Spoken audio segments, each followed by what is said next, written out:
That's the wrong thumbnail. I'm mad now. I totally forget to change that every stinking time. How do you... No,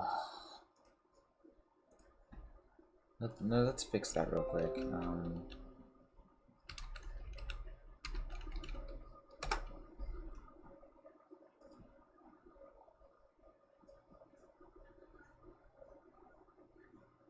Let's just find some stock Google image. Let's change this, though. This is absolute cancer. Alright. Hopefully anyone else receives this. Save as. Sure.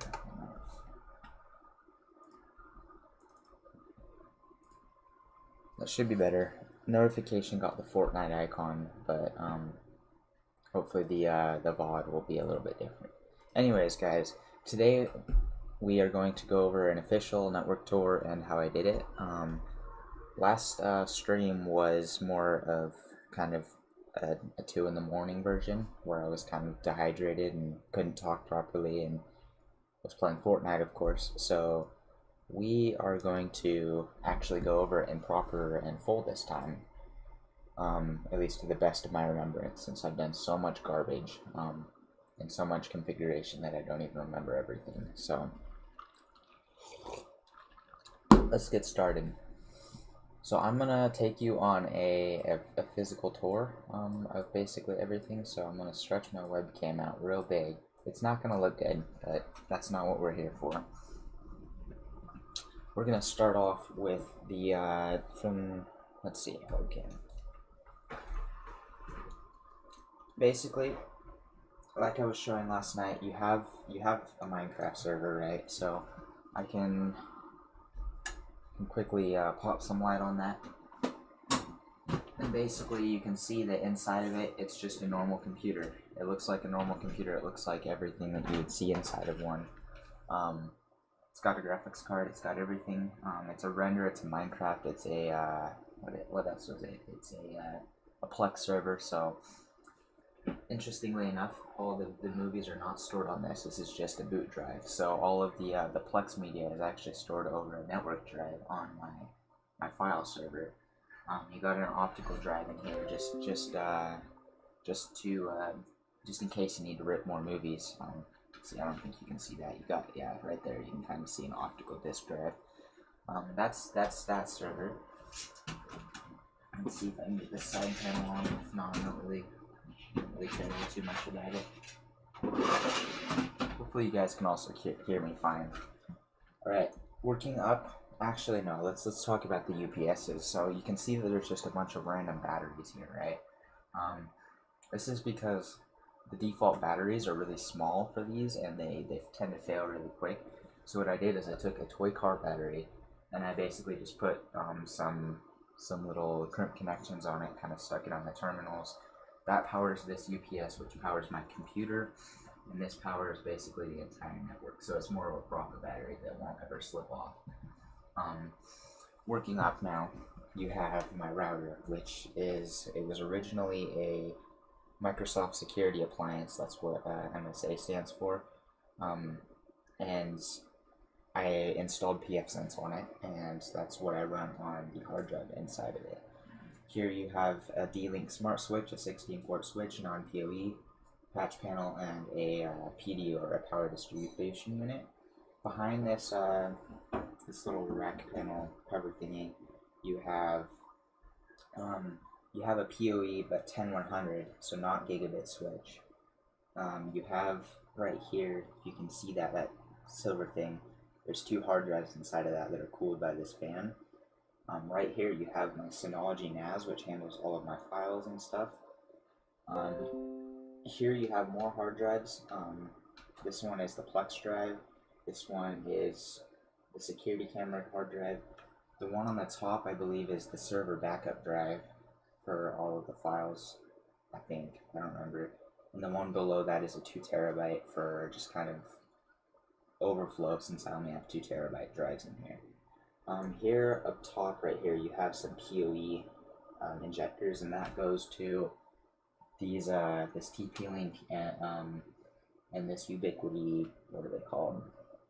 This is a nano beam M5 16 dBi, and this is a TP-Link something or another.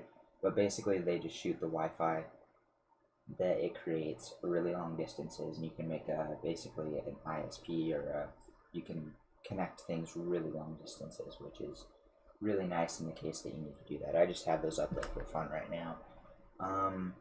And then for just personal setup wise, I have my Dell Optiplex, which has an i7 7700 non-K variant. You have a monitor from what is probably 2008, and you have a, what is this? This is a Vizio TV from a couple years ago. This used to be our family's TV. So, I mean, this is what I work with. This is what I sit next to. It's kind of loud, especially when I have this plugged in, which I really shouldn't right now because I'm streaming. But basically, all the cables come in and go out of this bundle right here, go up in the back and get terminated into this patch panel. You've got security, let's see, I think this is security camera right here. Sorry, security camera right here. You got basically everything that connects. You got basically all 3 patch panels, so it looks really nice and clean. That is the physical aspect of it. Now let's go put this back on and fix our stream so that it doesn't look like an ass shoot.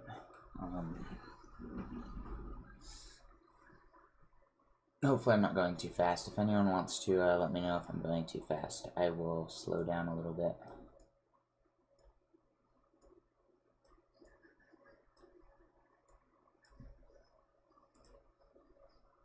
Alright, Austin wants to hop on too.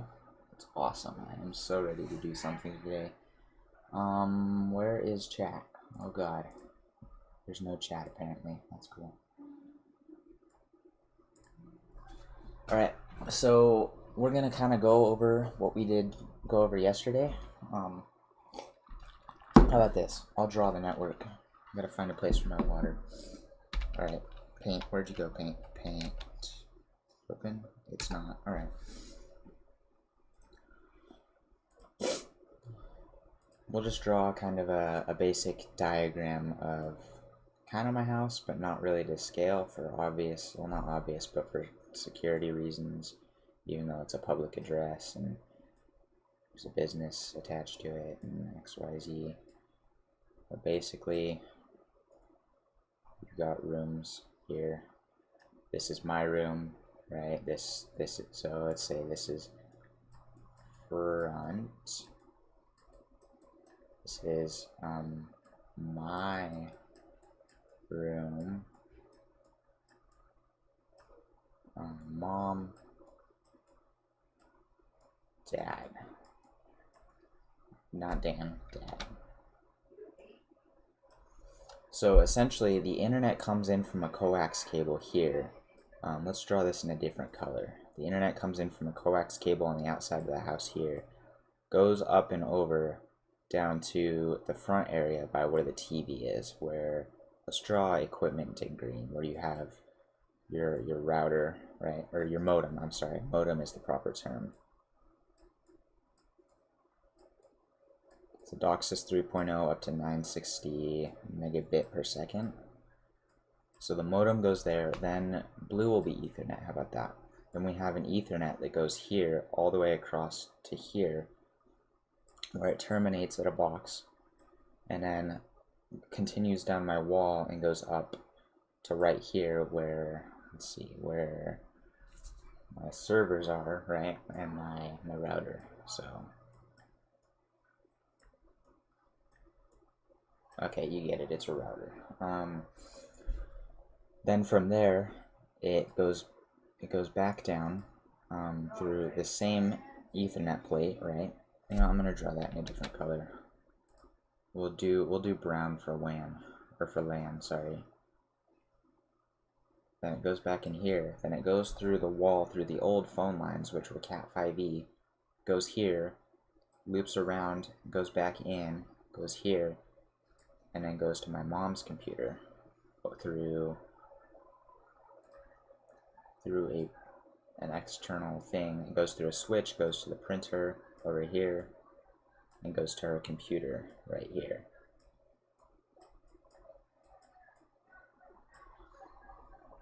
That's basically the physical wiring. I missed a part though. I am kind of a retard because, you know, so right here on this Ethernet cable, since there is a TV, we'll just for demonstration purposes put the TV right here. Also, why is this doing this? This is really dumb and annoying. I really don't like paint. Kind of just want a solid color, but I guess it can't do that, so.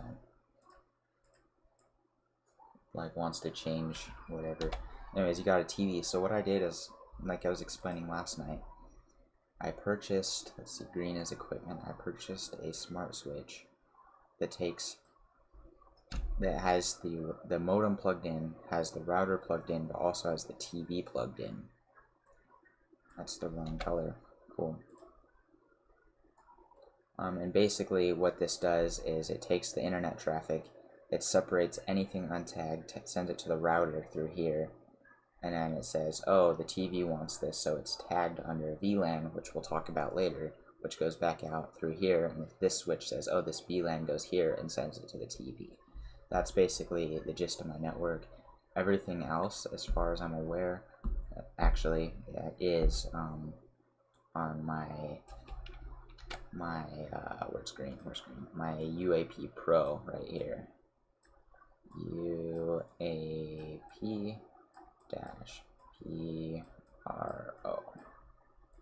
right here, which is just connected through an Ethernet cable through that 10100 PoE switch that I was alluding to earlier when I showed you around. So that's the physical layout. Sorry. What should we do next? Basically, let's see, the stream is still going. I think we're gonna start at the router level. Just trying to think of how I want to break this down the best.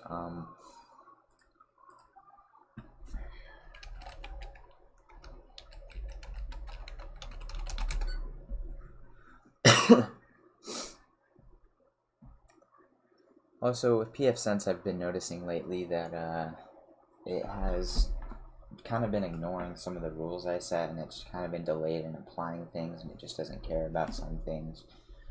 But basically, you got your basic interfaces. So you got your WAN or your wide area network and your LAN, which is the local area network, which is where all your devices are.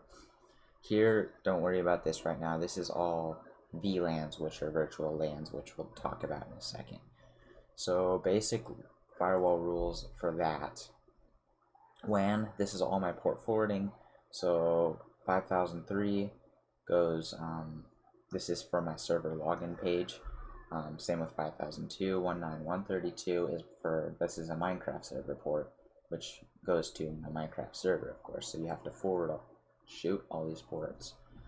443 is HTTPS for website, so you'll notice, let's see if I can do it.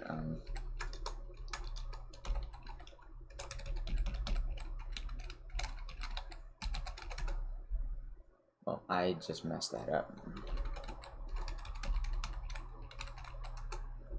So you'll notice this lock icon right here. That is using port 443, and if I turn port 443 off, which I'm not going to do, that doesn't work. 80 is, you know how it says not secure at the top right there?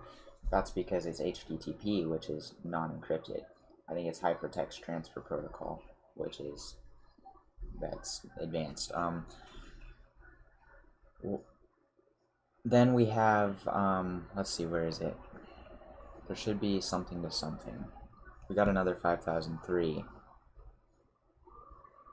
Trying to figure out, I forgot how I made this. One of these basically takes 49225, which is the port that I designated for anything outside of my house logging into my server, and it basically uses port 5000 and 5002.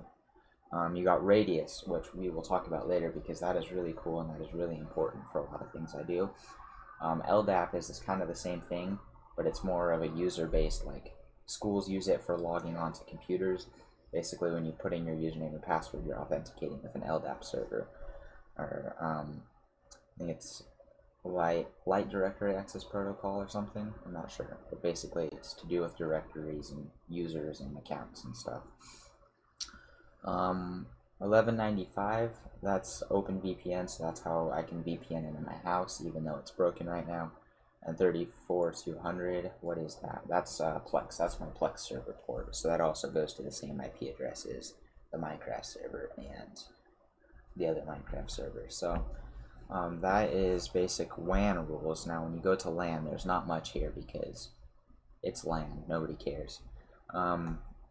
See, for IPv4 and IPv6, which are basically IP address versions, you have rules that basically say allow any to go to any. So asterisk means wildcard or any. So if anything shows up here, allow it to go to anything. And then this is an anti-lockout rule that pfSense makes, so you can't lock yourself out of your router. It basically says you can't not go to these ports, which is pretty cool. Next, what do we want to do? I think we should go into VLANs.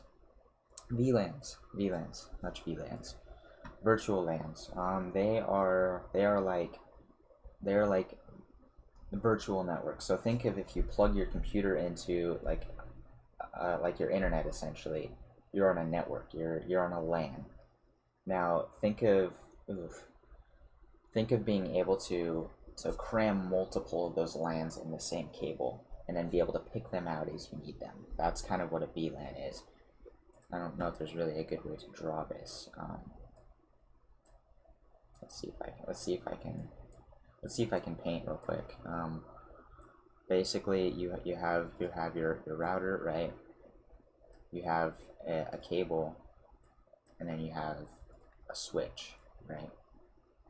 Basically, you can say, oh, I have network 1, 2, 3, and 4, but there's only one cable, so we'll tag these networks with 1, 2, 3, and 4, and then over here we'll say, oh, well, we want to take network 1, 2, 3, and 4, so we'll virtually tag these with tag 1, 2, 3, 4, so that the other device can identify what it is. I don't know if that's a really good explanation, but I think that if it doesn't make sense, leave a comment or type in the chat,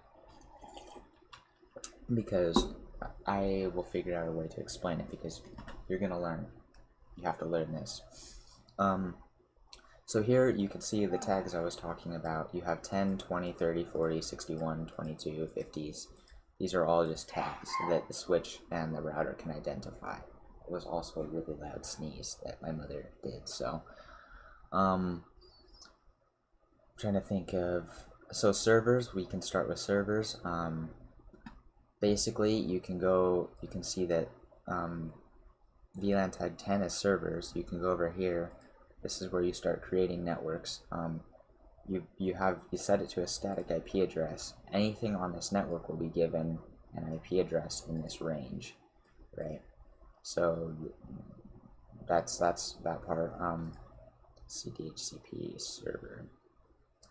Then you go here and you configure what range. So anything that goes on this network will be automatically assigned something between this number .30 or this number .225.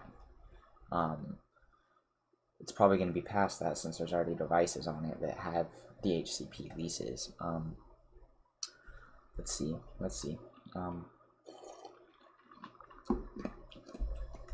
We're going to log into the switch now, because why not?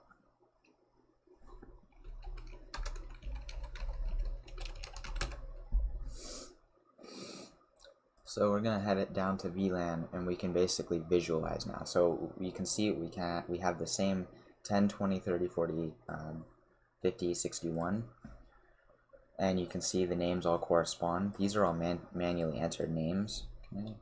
I can't. Okay. But you can see anything. So my only connection from my router to my switch is through LAN and port 1 on the switch. So everything you'll notice here has a tag of port 1. Because in the end, that's where all of the traffic is going. All these other numbers I'll explain in a second, but basically anything tagged from port 1 with its designated VLAN ID will be sent to all of these ports, to any device on any of these ports. And that's how it can kind of separate this port is on this network versus this port's on this network. these other numbers are basically saying, yeah, this is tagged on 1. Also repeat that tag traffic to 8, 11, and 13. Let's see what's on those. I don't remember. So Wi-Fi 11. Basically, those are just Wi-Fi. That's the ports where my Wi-Fi used to be. Anything. So this is how my access point essentially takes out its Wi-Fi networks. What are you talking to? I'm talking to a stream, Mom. I'm doing a live stream right now. About what? About my network. Can you close my doors? Alright, so basically it just repeats the tag traffic, and that's how you can kind of stack devices and you can still get access to your designated networks. That's the switch side. We can go into the access point side if y'all want. So you have, let's start off simple. I'm kind of skipping around. You have the device. You have the UAP AC Pro, right? So it's a 5 gigahertz, whatever AC is capable of in this thing. Ubiquity access point. It's a really common access point. It's like $130. Here's the networks that I have though. So you can see Funhouse, Funhouse Guest, Funhouse Main, and Funhouse PC. These are all different networks because I can specify. I should probably show you here, but this one shows up as guest, right? Guest here is VLAN 50. If we trace back to where is it? The switch. VLAN 50 is guest. Anything. Let's see. The access point's on port 8, so it's gonna say, "Oh, tagged VLAN 8. Well, let's send it to 13 and 1. Well, the router happens to be on 1, so the router's like, hey." Where's the router? The router's like, hey, let's send that to the guest VLAN, which has an IP address of this, has firewall rules of this, and has a DHCP server of where is it? This. So that's kind of the picking through thing. But essentially, you can control that with a lot of devices like access points. You can basically say, I want this only to do this. It's really nice how you can control this stuff. It's really good for basically when you want to secure things, when you want to give access to things, block access to things, when you want to protect your server. I think we should maybe delve into Radius next. What do I use Radius on right now? That's a good question.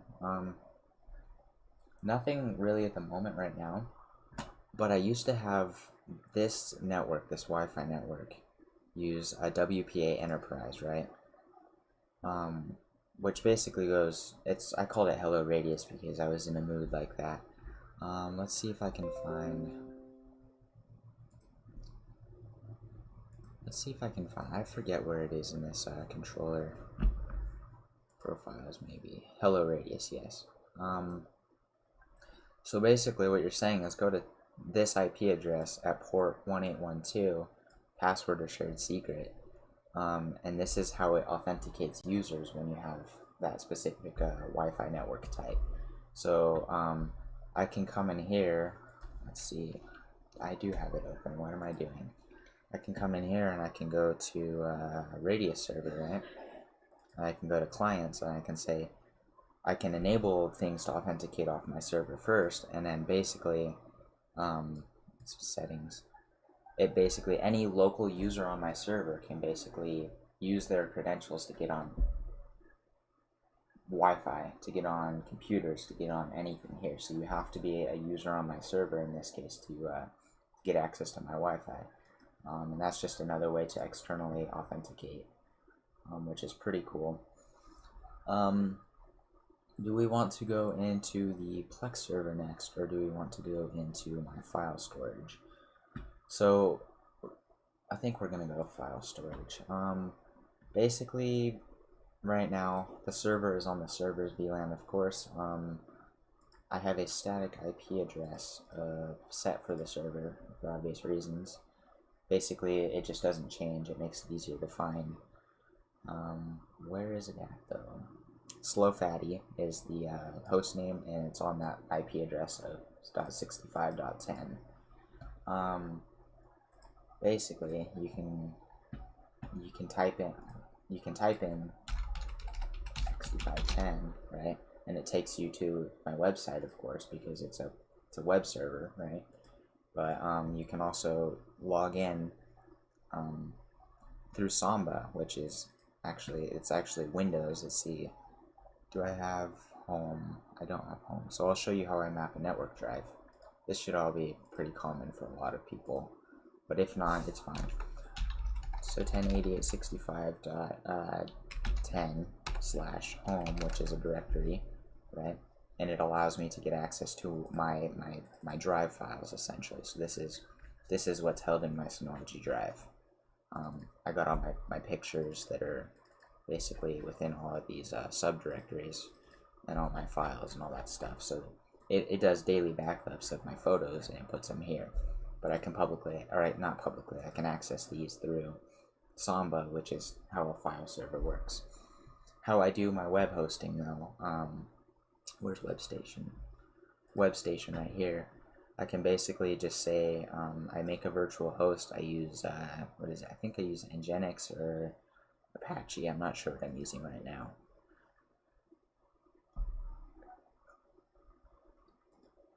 Because I know I have, so here's Nginx right here. I'm not really sure. Let's see if it'll load right now. Yeah, I'm using Apache for my web server right now, Apache 2.4. And of course I named it Frick because why not? Actually, does that do anything? I doubt it does. Nope, it doesn't. Okay. Let's see. But essentially, this just takes anything in the directory of, come on now, load, of web. So the document root is web, which then again is this folder, but also is this folder. And anything I put in here will then publicly be available on pexservers.com, essentially. So I have directories, like, let's see, what's in bard/guest game, right? You got style.css, index.html, and app.js, right? So if we go to pexservers.com/bard/guest game, right, you get a guest game, because this is just something he designed. But essentially, you can put files that'll be hosted, and they'll be accessible, and that's how a website works. Is all it really does is deliver files. At least a web server. Let's play a little game of. Let's do between 100. Let's do 50. Doesn't. Your guess. Oh, guess lower. All right. 40. Guess higher. 45. Guess higher. 48. Guess higher. 49. That's definitely 49. And you guessed correct. But basically, you can. That's a web server. It's really freaking cool. Really satisfying to do. Currently hosted right now, I think. cityburgersstgeorge.com, right? /burgers, of course. Really need to set up HA proxy, because this is kind of a ass experience. But basically, you have a burgers website that's fully functional. I kind of built this. I kind of stole the template.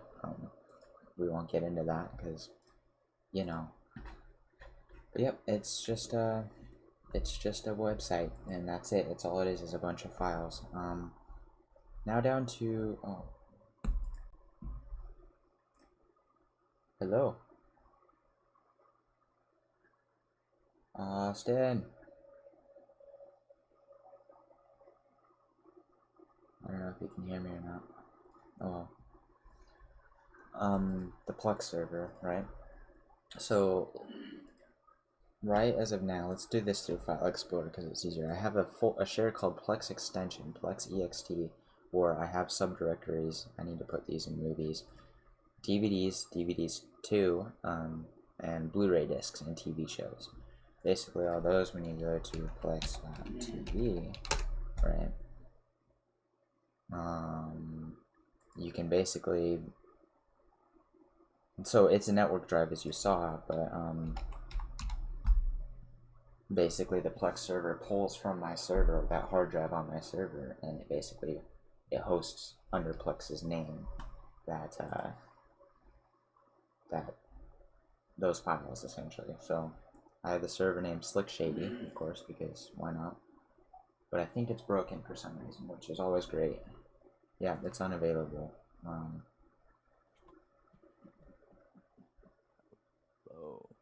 Hey, how's it going? Okay, there we go. I had to mute your stream. Okay. Okay. Alright, just a sec, just hold on. Why is this not working? Alright, well, I'm gonna team viewer in real quick. Actually, no, I'm not, because that'll expose my team viewer ID. I can just have the screen. I might have broken port forwarding, I don't know.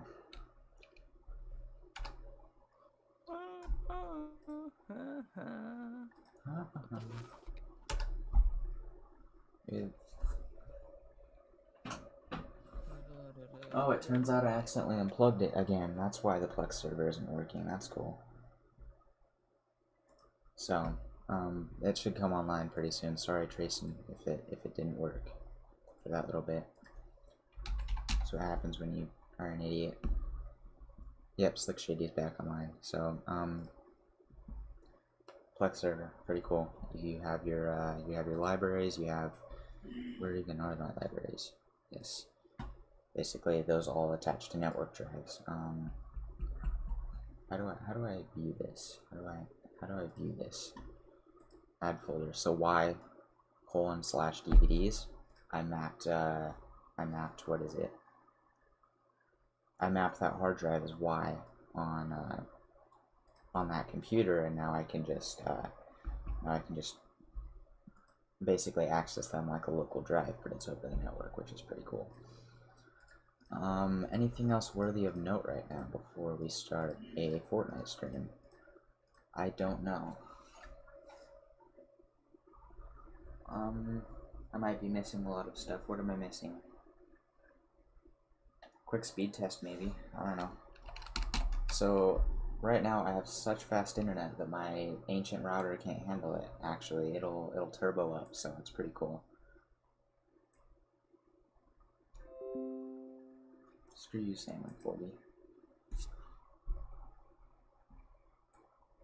So that's 600 down, and it's not fiber, which is unfortunate. So it's gonna be 20 up, 24 up.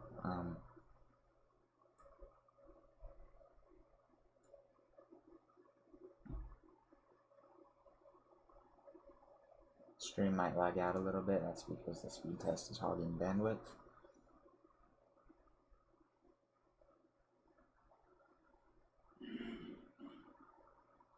Alright, and that's basically what speed I'm getting right now while streaming. So I was able to stream while still having 21 megabit per second left. It's only $100 a month. It's not too bad. But basically the 25 up allows me to host web servers a little bit faster than with most other plans that are offered by my internet provider. What were some other things? Some traffic graphs maybe? I don't know. I closed out of my router.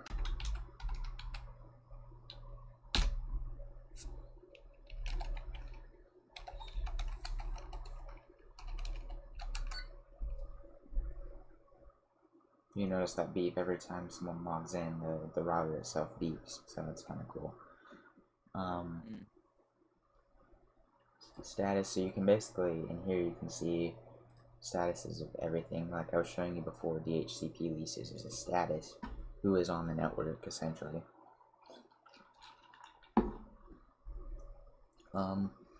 So on dashboard, I have it set up custom to what I like. Basically tells you your gateway, what the ping is on it, temperatures, what networks you have, system statuses, memory usage. I'm not sure why Openvpn is there. Pretty boring, actually. You got your traffic graph, which basically shows you on WAN. Apparently, let's see, I gotta do all. Let's see if I can find Netflix's IP address real quick, because I know someone's watching Netflix. I know it's a 69 address.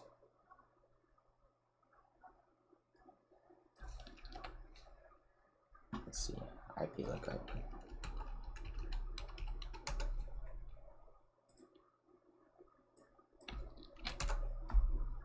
Oh, this is Microsoft apparently. Microsoft Azure. I don't know why I'm connected to that, but you know.